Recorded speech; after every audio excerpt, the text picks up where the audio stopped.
My sister is severely autistic and I hate her for turning my life into a living nightmare. I hate her. That should be wrong to say, but it doesn't feel like it. Ever since my sister was born, it's like I vanished from my parents' radar. I was 6, excited to be a big sister, but that excitement faded fast. The shift was gradual but undeniable. Suddenly, I was moving into the basement because she needed to be closer to mom and dad. That hurt. The basement was creepy and cold, and I missed the warmth of being near them. Nights down there were long and lonely. I'd hear the rest of the family upstairs and feel so cut off, like I was more of an afterthought than a daughter. Losing my toys to her was another blow. She didn't mean to break them, but it happened all the time. I remember trying to explain to my parents how it made me feel, hoping for a bit of sympathy, maybe even justice. But all I got was, "She's younger, she doesn't understand. You're the big sister, you should be more understanding." It felt so unfair. Those toys were my escape, and seeing them broken, without anyone caring enough to address it, just piled on the feeling of being invisible. The MacBook incident was the last straw. School had given it to me because I'd been doing really well, and then one day, it was just destroyed.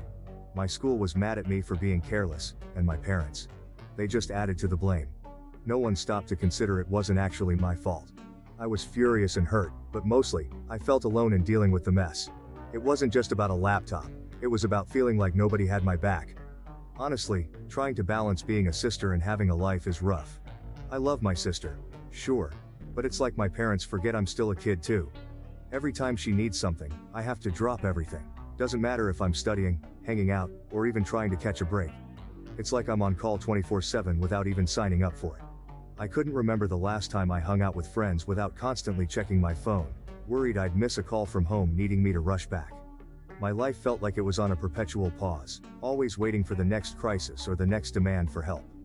The day I decided to go watch the new Spider-Man movie was a big deal for me. It had been ages since I'd made plans that felt purely for my own enjoyment. My friend Jake had been talking about it for weeks, and his excitement was contagious.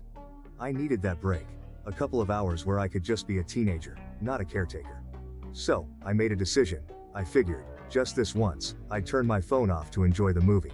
Not worry about anything else. Just 2 hours, you know? Walking out of the theater, turning my phone back on, I felt like I was hit by a truck. Missed calls and texts everywhere. I called home immediately, the joy from the movie evaporating with each ring. When my mom picked up, her anger cut through me. "Where have you been? We needed you an hour ago." I could barely get a word in. I rushed home, feeling guilty but also kind of angry. When I got there, it was like walking into a storm. My parents were furious, their disappointment a tangible force in the room. "We rely on you, and you just decide to disappear? To watch a movie?" My dad's voice was sharp, his words punctuated by my sister's background noises, like going to a movie was some kind of crime. I tried explaining I just wanted a break, that I just wanted a couple of whores to myself, but it fell on deaf ears. It didn't matter. "Your responsibilities here are more important than some movie," my mom added, her words final. They grounded me, said I was being irresponsible. All over a movie. Sitting in my room after Ward, it hit me. This wasn't about the movie, it was about feeling stuck. Yeah, I get it, my sister needs me.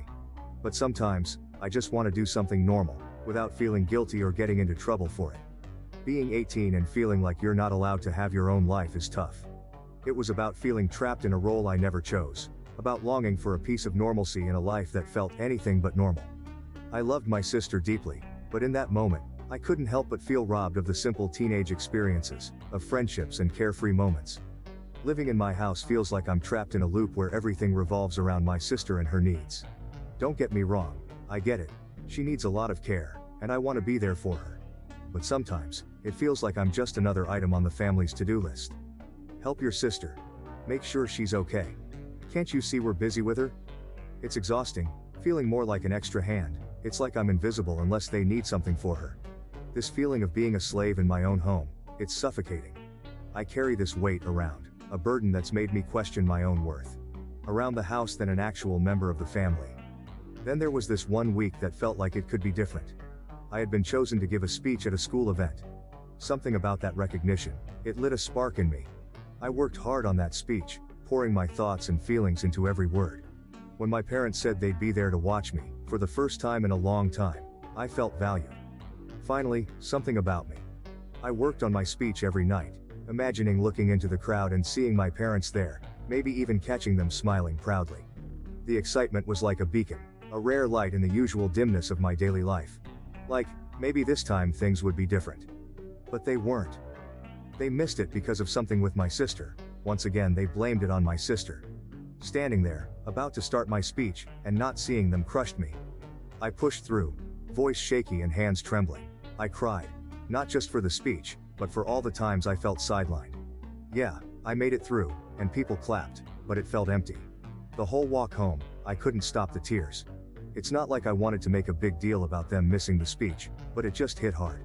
It felt like a reminder that no matter what happens with me, it'll always be secondary. And walking home, all I could think was how this pattern seems like it's never going to end. Talking about colleges with my dad was something I'd been looking forward to. It started off pretty normal. I was actually excited, you know? For once, it felt like we were focusing on my future, on something that was about me. I was getting into the idea, thinking maybe college was my chance to get out and do my own thing, away from all the chaos at home. We were looking at some brochures, talking majors and campuses. It was the closest to dreaming I'd gotten in a long time. Then my dad made that joke. Something about picking a high-paying major so I'd be set to take care of my sister when they're gone. He laughed, thinking it was just a light-hearted comment, I guess. But it hit me hard. All my bottled-up feelings just exploded. I lost it. I couldn't hold it in anymore. I started crying, then yelling, telling him how unfair it was that my entire life was expected to revolve around being my sister's caretaker. It was all coming out, every bit of resentment, every moment of feeling overlooked and undervalued, trying to make him see how much I've had to give up, how everything always circles back to what my sister needs. But they didn't get it. My parents just stood there, staring at me like I was speaking another language, watching me lose it. No comfort, no apologies, nothing. Their faces were so cold, so detached. It was like they couldn't understand why I was so upset over a joke. That's when I realized they weren't going to hear me out. I ran to my room, slammed the door, and I've been here ever since. And here's the thing. I've been in there for hours, and they haven't even bothered to check on me. Not a knock, not a word, nothing. It's like my outburst didn't matter to them. It's so lonely sitting here, knowing that even this, me being this upset, isn't enough to get them to see how much I'm hurting.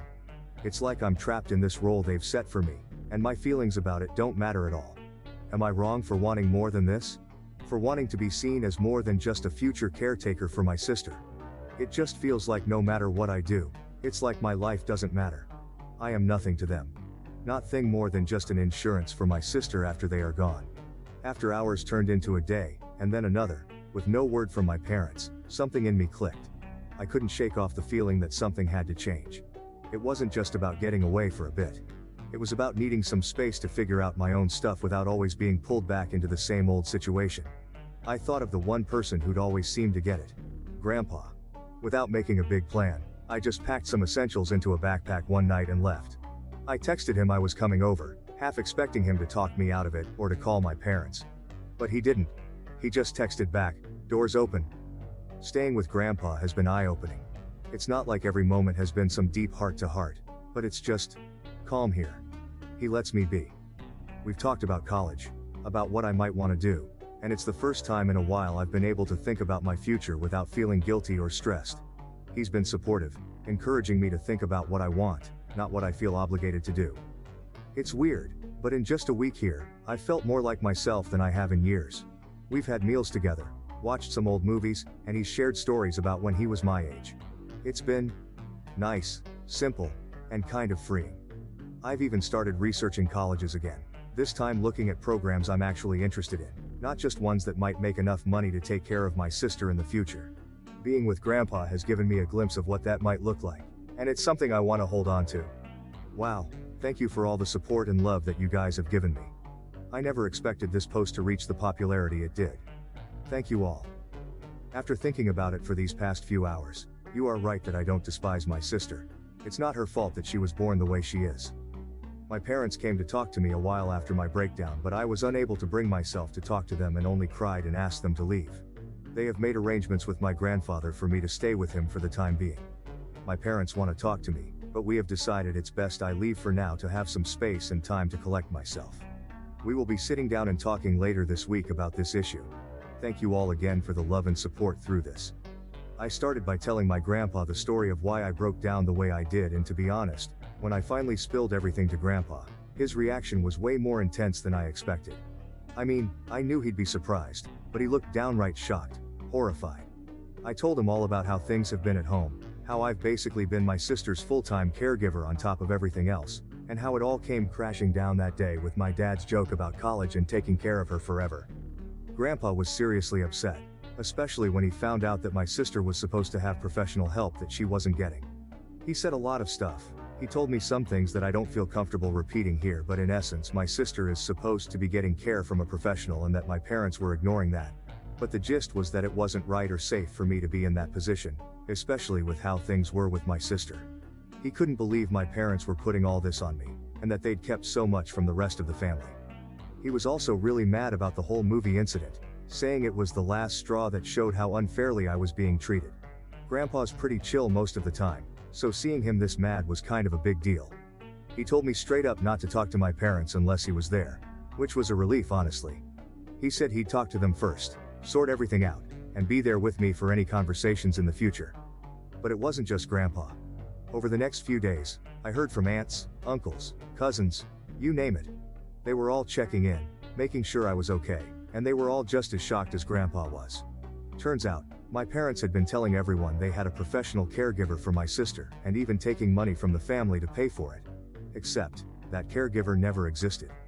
Everyone was pretty upset about being lied to, especially about something so serious. This past week? Man, it's been a roller coaster. Tough, yeah, but also kinda eye-opening in a good way. The whole drama with my parents and finding out all that stuff I had no idea about was a lot to handle. But then, there's been this unexpected silver lining. My extended family stepping up in ways I didn't even know I needed. Grandpa's been at the center of it all, trying to make up for what he keeps calling lost time. He's been really pushing me to just be a teenager again.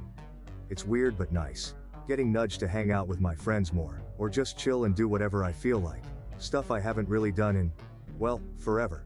It's like he's on this mission to help me reclaim parts of my life I didn't even realize I was missing out on. And it's not just him. My aunts and uncles have been amazing too. They've been around a lot this week, checking in, bringing over food, just talking and actually listening. It's like they're making this massive effort to show they care, to make sure I don't feel alone in this whole mess. It's pretty overwhelming, but in the best way possible. For the first time in what feels like ages, I'm not just the sister, or the caretaker. I'm just me, and that feels really good. The talk with my parents on Saturday night. Disaster doesn't even cover it. I went in hoping maybe, just maybe, we could start fixing things. Instead, it fell apart even more. They actually admitted to a bunch of stuff so messed up I can't even bring myself to type it out here. But the kicker? Not a single sorry came out of their mouths. Instead they doubled down, saying I was pretty much born to be my sister's caretaker. Yeah, my dad actually said that, like my whole purpose was just about taking care of her. I couldn't keep it together. All the stuff I'd found out, all the support I'd been getting from the rest of the family, it all just bubbled up. I called them out on everything, the lies about the caretaker, the money they were supposedly spending on it but actually weren't, all of it. But they just dodged and made excuses. By the end of the talk, things were even worse than before. It felt like hitting a brick wall, trying to get through to them. I'd gone into that conversation with a sliver of hope that we could mend things, but I walked out feeling like that chance was completely torched. So, after that disaster talk with my parents, I made up my mind. I'm done. Had a long chat with Grandpa and my uncle last night, and we all agreed it's best if I don't go back. Today's the day I'm officially moving out to live with Grandpa. It feels weird, you know, making this huge change, but it also feels right. Like, I finally have some control over my life again. I've also decided I'm leaving the state for college once I'm done with high school. Just the thought of starting fresh somewhere new is kind of thrilling. My aunt, she's been incredible through all this. She told me she's going to start sending the money directly to me, the money she used to give to my dad for my sister's care. Guess it's going to be my college fund now. My parents? They've called a couple of times since that night, but if you're thinking they called to say sorry or that they missed me, nah. They just wanted to know when I was planning to come back home. It's like they're not even trying to understand why I had to leave. I know this is going to be a huge change, and honestly, I'm kind of scared. But at the same time, I feel this weight lifting off me. I'm finally making decisions for myself, and there's something really freeing about that. Today's just the start of something new, I guess. Deciding not to go back to my parents was tough, not gonna lie. There's this uneasy feeling sitting in my stomach, but deep down, I think it'll fade with time. The support I've been getting from the rest of my family has been unreal. It's weird. Even though I've made this big decision, feeling all their love and support makes the whole situation a bit easier to handle. But yeah, the harsh truth? I've pretty much lost my parents through all this. That realization hits hard. It's a lot to process, and sometimes I catch myself wishing things could have been different.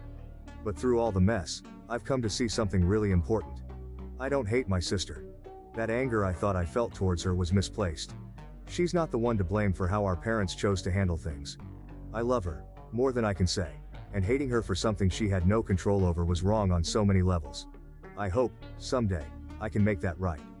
For now though, leaving is what I need to do for myself. It's about finding my own way, figuring out who I am outside of this whole situation. It's going to be a journey, but I'm ready for it. Edit. Thank you all so much. I wish I could respond to every single one of you, but my lunch only lasts so long. I'll update tonight how the move out went, but until then, thank you all. I want to say that your support has been amazing, and your kindness means more to me than anyone could ever imagine. Moving out was surreal. Grandpa and my uncle were with me every step of the way, helping me pack up my life into boxes and bags. Everything that meant something to me, we took. Make sure to grab all the important stuff like my birth certificate and social security card. It felt weirdly official, like I was collecting pieces of my old life to start a new one. My parents? They were pretty much silent the whole time. Dad took off with my sister not long after I got there, leaving just my mom to watch us pack. She didn't say much, just hovered in the background. It was awkward, tense even. But then, as we were about to leave, she finally broke down. She said she loved me, that she'd miss me. After days of silence, those words hit differently. I hugged her, said goodbye. It was one of the hardest things I've ever done. Sitting in my new room at Grandpa's house, I keep replaying that moment. Did she mean what she said? After everything, it's hard to know for sure. But I want to believe she did. Right now, all I can do is focus on what's ahead. Maybe, with time, my parents and I can find a way back to each other. I'm